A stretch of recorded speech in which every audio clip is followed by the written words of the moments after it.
ఈరోజు ఈ press meet నిన్న మా స్టేట్ పార్టీ కౌన్సిల్ కార్యవర్గం సెక్రటేరియట్ సమావేశాలు జరిగినాయి.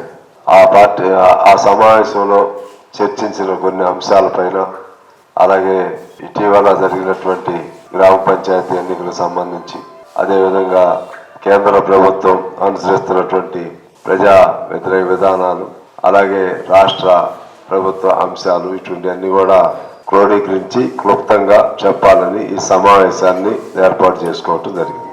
ముఖ్యంగా భారతదేశంలో ఒక మాయా ప్రభుత్వం నడుస్తున్నట్టుగా ఉంది. ఆ మాయా ప్రభుత్వానికి రాజ్యాంగం అన్నా, రాజ్యాంగ విలువలన్నా, దేశానికి స్వాతంత్రం సంపాదించినటువంటి మహానుభావులన్నా, వాళ్ళకి ఇవన్నీ కూడా మిథ్య. వాళ్ళ దృష్టిలో ఇవన్నీ మిథ్య. దేశ స్వాతంత్రం కూడా మిథ్య. 2014 నుంచే దేశ స్వాతంత్రం వచ్చిందని కొంతమంది చెప్తారు. వాళ్ళు దానికి ఆయన అప్రూవల్ ఉంటుంది. సర్దార్ వల్లభాయ్ పటేల్ పేరుతో ఉన్న ఆ స్టేడియం పేరు తీసేస్తారు, మరి మోడీ పేరు పెట్టుకుంటారు. ఇప్పుడు మహాత్మా గాంధీ ఉపాధి హామీ పథకం, అది గ్యారంటీడ్ పథకం, దానికి సంబంధించి మహాత్మా గాంధీ పేరే తీసేశారు. దానికి సంబంధించి వికసిత భారత్ శ్రీరామ్జీ ఏదో పేరు పెట్టారు, జీ రామ్జీ పేరు పెట్టారు. అంటే దానికి ఎవరన్నా ప్రశ్నిస్తే, అంటే గాంధీ మహాత్ముడే చనిపోతూ హే రామ్ అని చనిపోయాడు కాబట్టి అందుకంటే గొప్ప పేరు ఏముంటుంది, ఎంతకంటే మూర్ఖత్వం కూడా ఉండదని నేను చెప్తున్నాను. దేవుణ్ణి దేవుడిగానే చూసుకోవాలి, చరిత్రను చరిత్రగానే చూసుకోవాలి. దేశంలో దేశం కోసం పోరాడినటువంటి వాళ్ళని విస్మరిస్తే అంతకంటే అధోగతి, అంతకంటే చరిత్రహీనత మరొకటి ఉండదని నేను స్పష్టంగా చెప్తా ఉన్నాను. ఎంత అన్యాయంగా వీళ్ళు చేస్తున్నారంటే, అసలు ఎంతకంటే పరమ ఫాసిస్టు పాలనలో కూడా ఇలా పేర్లు మార్చటం. అందులో నీకు విడి సందర్భం వచ్చినప్పుడేమో మహాత్మా గాంధీ పేరు చెప్తావు, మళ్ళీ కొన్ని సందర్భాల్లో గాడ్సే పేరు చెప్తున్నారు. ఇప్పుడు ఎవరిని సంతృప్తి పరచడానికి మహాత్మా గాంధీకి శ్రీరాముడికి పోటీ ఉంటుందా ఎక్కడన్నా? శ్రీరాముడు దైవత్వం, మహాత్మా గాంధీ చరిత్ర, మన సమకాలీనత, కొద్దిగా మనకు ముందు చరిత్ర. అది మహాత్మా గాంధీ పేరుతో పెట్టిన ఉపాధి హామీ పథకాన్ని తీసేయటం ఇది పెద్ద నేరం. మామూలుగా అయితే నరేంద్ర మోడీ గారికి ఈ విధంగా అవమానం, మహానుభావుల్ని, మహానాయకుల్ని, మహాత్మా అనే పేరు రవీంద్రనాథ్ ఠాగూర్ ప్రసాదించిన పేరు. ఇట్లా అవమానపరిచేటువంటి వాళ్ళకి కఠినమైనటువంటి, ఎందుకంటే ఇప్పుడు మనం కొన్ని చూస్తూ ఉన్నాం కదా, దూషణ భాషలతో, లేకపోతే సభ్య సమాజం తలవంచుకునేలాగా ఏదైనా అవమానకరమైన పద్ధతిలో మాట్లాడితే ఇమీడియట్ కేసులు ఉంటాయి చూశారు. అటువంటి కేసు ఈ కేంద్ర ప్రభుత్వం మీద పెట్టాలి, నరేంద్ర మోడీ గారి మీద పెట్టాలి. పటేల్ మావాడు అంటావు, ఆయన దగ్గర ఆయన పేరుతో స్టేడియం ఉంటే దాన్ని మార్చి నీ పేరు పెట్టుకుంటావు. ఇది సరైనటువంటి సక్రమ పాలన అనిపించుకోదు.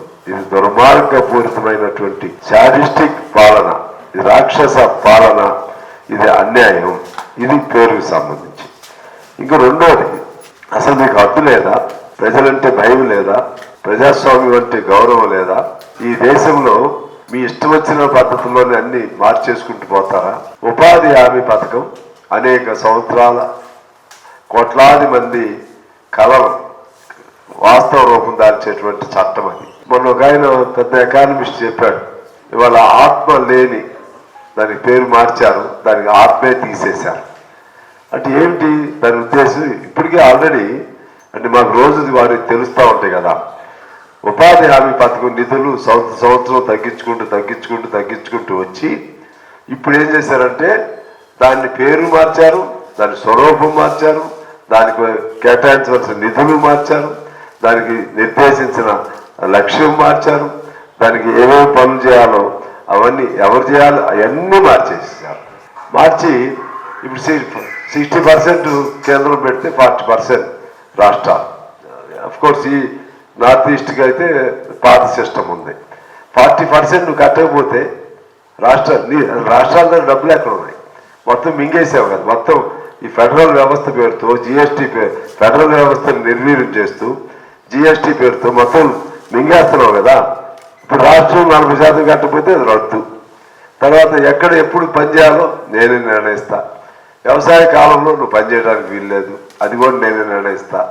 అంటే నువ్వు నిర్ణయించకపోతే వాడి పని ఉండదు. వ్యవసాయ కాలంలో కంటిన్యూగా ఉంటాయండి పనులు. కొంతమంది దానికి వెళ్తారు, కొంతమంది దీనికి వెళ్తారు. నీకెందుకు అది ఉపాధి గ్యారంటీ, చట్టం పేరే గ్యారంటీ.